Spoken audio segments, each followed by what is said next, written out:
പക്ഷെ നമുക്കിപ്പോ ഒരാൾക്ക് ഒരു സെലിബ്രിറ്റിയാണ് അല്ലെങ്കിൽ ഒരു ലേഡിയാണ് പറഞ്ഞത് പോയിന്റാണ്. നൈറ്റ് ഡ്രൈവ് ചെയ്യുന്ന അല്ലെങ്കിൽ നൈറ്റ് ജോബ് കഴിഞ്ഞ് വരുന്നവർക്ക് അതൊരു ഇന്നത്തെ കൾച്ചർ അനുസരിച്ച്, ഇന്നത്തെ നമ്മുടെ നാട് നമുക്കറിയാം ഒരുപാട് ആയിട്ടുള്ള ഒരു സിറ്റുവേഷൻ ഉണ്ട്.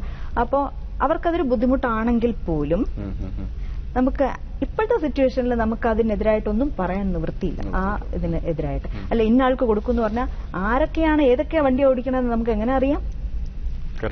നമുക്ക് അതിനൊരു ഡിസ്റ്റിംഗ്വിഷ് ചെയ്ത് പറയാനുള്ള ഒരു ലെവലില്ല. കാര്യം എന്റെ വണ്ടി പലരും ഓടിക്കുന്നുണ്ടാവും, ഞാൻ ഓടിക്കുന്നുണ്ടാവും, എന്റെ ഹസ്ബൻഡ് ഓടിക്കുന്നുണ്ടാവും, എന്റെ മക്കൾ ഓടിക്കുന്നുണ്ടാവും, ചിലപ്പോൾ മക്കൾ നമ്മളറിയാണ്ട് ഫ്രണ്ട്സിന് കൊടുക്കുന്നുണ്ടാവും. അപ്പൊ ഏതൊക്കെ വഴിയിൽ ഇത് പോകണമെന്നുള്ളത് നമുക്ക് വ്യക്തമല്ല. അപ്പോൾ നമുക്ക് അതിനൊരു കറക്റ്റ് ആയിട്ട് ഒരു ക്ലിയർ കട്ട് ഡിഫൈൻ ചെയ്ത് ഇന്ന ആൾക്ക് എന്ന് പറയാൻ ഒരു അവസ്ഥ ഇപ്പോൾ അനുവദിക്കുന്നില്ല. എന്നൊരു ബേസിക് കൾച്ചറിലൊരു മാറ്റം വരണം. ഈ കൊടുക്കുന്ന അൺവാണ്ടഡ് ആയിട്ട് കിട്ടുന്ന കുറെ ഇൻഫർമേഷൻ ഉണ്ടല്ലോ നമ്മുടെ, ഞാൻ എപ്പോഴും എനിക്ക് വളരെ വേദന ഉണ്ടാക്കുന്ന ഒരു കാര്യമാണ് നമ്മുടെ കുട്ടികളെ ഇങ്ങനെ ആക്കുന്നത്. കുട്ടികളുടെ കുഴപ്പമല്ല, നമ്മളാണ് അതിന് ഉത്തരവാദി. നമ്മളെ എൽഡേഴ്സ്, നമ്മളുടെ ബോധമുണ്ട് എന്ന് നമ്മൾ വിചാരിക്കുന്നത് നമ്മുടെ സമൂഹം. പ്ലസ് വേറൊരു വശം കൂടെ ഉണ്ടോ, നമ്മള് വീട്ടിൽ നിന്ന് കിട്ടുന്ന ഒരു വാല്യൂ, ഏറ്റവും ബേസ് കൾച്ചർ.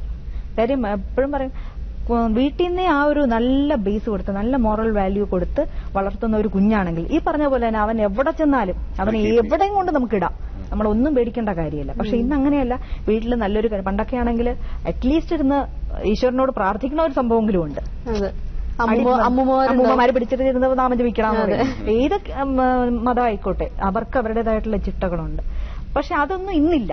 ഇന്നല്ലാന്ന് പറഞ്ഞാൽ വൈകിട്ടാകുമ്പോൾ നമുക്ക് ടിവിയുടെ മുട്ടിലിരിക്കുക, കുറെ ഷോസ് കാണുക, അല്ലെങ്കിൽ വേറെ കുറെ ആവശ്യമില്ല കുറെ പാചകം എന്തെങ്കിലുമൊക്കെ നടന്നു പോകും. പക്ഷെ എന്താ വാല്യൂസ് എന്നുള്ള ഈവൻ അമ്മമാരെ ശ്രദ്ധിക്കുന്നില്ല, അച്ഛന്മാരും. കാര്യം അച്ഛനും അമ്മയും രണ്ടു വഴിക്കാം. ഇവർക്ക് പറഞ്ഞു കൊടുത്താൽ വേറൊരു പ്രശ്നം കൂടെ ഉണ്ട്. നാളെ മക്കളെ തിരിച്ചു അച്ഛൻ എന്തായി കാണിക്കണമെന്ന് ചോദിക്കും. അതുകൊണ്ട് ബെറ്റർ നമ്മൾ മിണ്ടാണ്ടിരിക്കുക, നമ്മുടെ സ്വാതന്ത്ര്യം കീപ്പ് ചെയ്ത് പോകാമല്ലോ എന്ന്. പക്ഷെ അതാണ് നമ്മുടെ കുഞ്ഞുങ്ങൾ ഇങ്ങനെ ആയി പോകുന്നത്. മാഡം എഴുതിയ പുസ്തകമാണ് അല്ലേ? അതെ അതെ അതെ, ആർട്ട് ഓഫ് സേഫ് ഡ്രൈവിംഗ്. അതെ അതെ, വൃന്ദാസനൽ. അത് 2010 പബ്ലിഷ് ചെയ്ത്. അത് ഇത് ഈ പറഞ്ഞ പോലെ നമ്മുടെ ഓരോരുത്തരുടെയും ഡ്രൈവിംഗ് ഇത് കണ്ടിട്ട് സഹിയിട്ട് എഴുതി പോയതാ. കാര്യം എല്ലാരും ഓടിക്കുന്നുണ്ട്, പക്ഷെ എങ്ങനെ അത് സേഫായിട്ട് ഓടിക്കണം, അല്ലെ എന്തെല്ലാം കാര്യങ്ങൾ നമ്മൾ അറിഞ്ഞിരിക്കണം, എങ്ങനെയൊക്കെ പോകണമെന്നുള്ള പലർക്കും അറിയില്ല. അവയർനെസിന്റെ കുറവ് നമ്മുടെ മീഡിയാസും കൂടെ ഉത്തരവാദികളാണെന്ന് തോന്നുന്നു അല്ലേ? മീഡിയാസിന് ഒരുപാട് കാര്യങ്ങൾ ചെയ്യാം, ഒരുപാട് കാര്യങ്ങൾ ചെയ്യാം. എല്ലാരും കൂടെ വിചാരിച്ചാലേ നേരെയാവുള്ളൂ. അല്ലെങ്കിൽ എന്തെങ്കിലും കാര്യങ്ങൾ മാഡം ഇംപ്ലിമെന്റ് ചെയ്യാൻ ആഗ്രഹിക്കുന്ന എന്തെങ്കിലും കാര്യങ്ങളുണ്ടോ?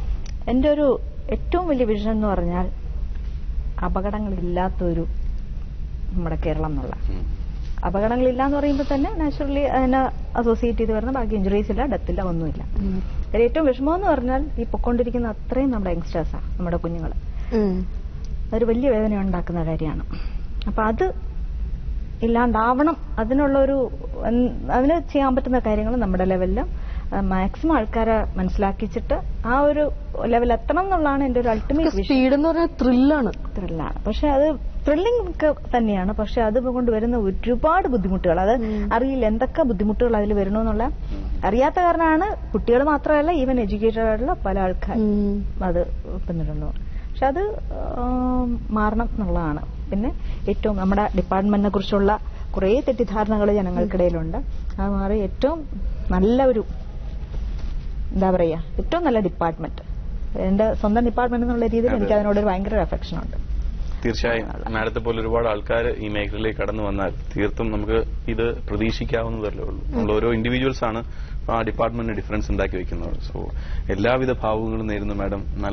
മാഡം പറഞ്ഞ പോലെ തന്നെ ഈ റോഡിന്റെ അല്ലെങ്കിൽ മാഡത്തിന്റെ ആ ഒരു സ്വപ്നം നമ്മുടെ എല്ലാവരുടെയും സ്വപ്നമാണ്. അപകടങ്ങളില്ലാത്ത നമ്മുടെ ഒരു റോഡ്. അപകടങ്ങൾ നമ്മൾ എന്നും കാണുന്ന, പക്ഷെ അതൊരിക്കലും കാണാണ്ട് ധൈര്യമായിട്ട് വീട്ടിലിരിക്കാം. നമ്മുടെ പ്രിയപ്പെട്ടവരും കൂടി പോകുന്നുണ്ടല്ലോ. അപ്പൊ എന്തായാലും മാഡത്തിനും മാഡത്തിന്റെ ഫാമിലിക്കും എല്ലാവിധ ഭാവങ്ങളും നേരുന്നു madam. Thank you so much for joining. Thank you.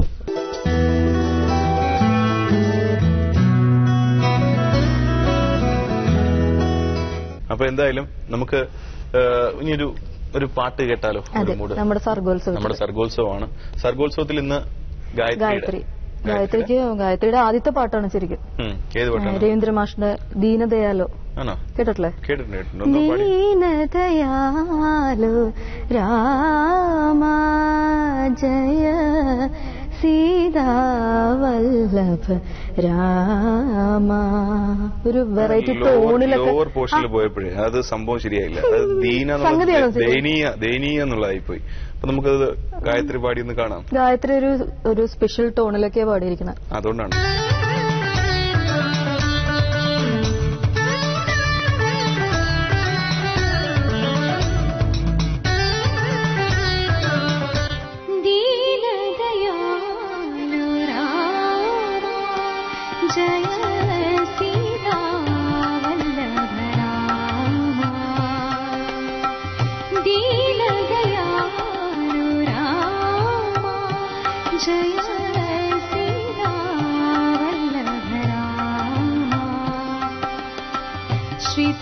श्रितजनपालक Raghupati Raghav श्रितजनपालक Raghupati Raghav पीताम्बरधर पावन रामा दीनदयालु रामा जय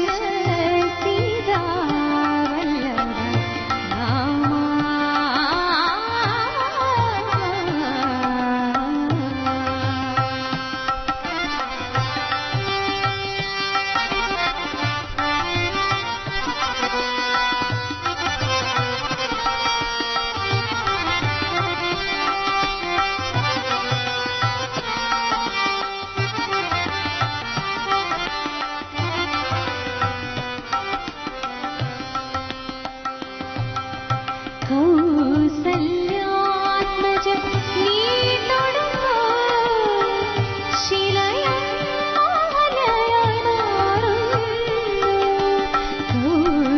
കൗസല്യാത്മജ നീതൊടുങ്ങ ശിലയായി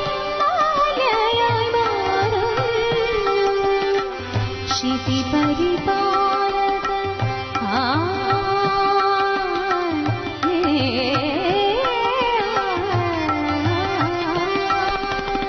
क्षिति परिपालक निन्ने भजिचाल भवदुरिदय्य तीर्मुळियुम राम हरि जय राम हरि राम हरि जय राम हरि दीनदयालु रामा जय सीतावल्लभ रामा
श्रितजनपालक रघुपति राघव श्रितजनपालक रघुपति राघव पीताम्बरधर पावन रामा दीनदयालु रामा जय